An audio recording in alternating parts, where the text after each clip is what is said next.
So one of the questions we've been getting about our key person resume template on job site forms is how we did this circular photograph over here. So just just so you know, on the templates you can upload images here. You can either do a square or like we've done a circle. That's entirely up to you. It'll do the layout around that, and it has got some sort of maximum widths and so on so that it will fit into the layout that we've built. But I thought I'd show you quickly how to do it, and since it is free, I thought this would be a nice tool for people to have either for using on our templates or just in general to make their images a little more interesting when they're using them in documents.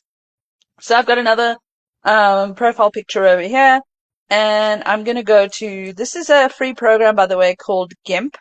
You can download it off the internet, just search for Gimp. It's kind of like a photo editor, kind of like Photoshop, but completely free because it's open source. So it's really useful to use if you don't want to spend money on something like Photoshop and so on. So I'm going to go to the tools and then selection tools and ellipse select. Now, if you look down at the bottom here, it's going to give you dimensions as I'm dragging this thing. So really all you have to do is drag it until those two dimensions are basically the same. Let's give it a little more that way. Maybe make it a little smaller this way. Okay, I'm just going to do it like that. And then I can go and edit. No, select. I'm going to invert the selection. And then I'm just going to hit the delete button. So now as you can see, it's taken out that whole, whatever's outside of the circle. Now I can go, obviously you can drag this until it's exact. I'm just illustrating this for you so you see how it works.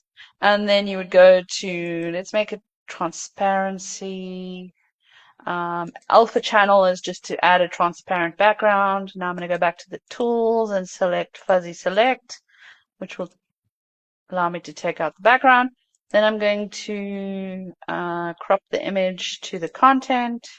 And there we go. Now I've got a round image, and I'm going to save this as a PNG file. So I'm going to export it, export as, and then you're going to export it as a PNG file because that's going to maintain that transparency of the background around the circle.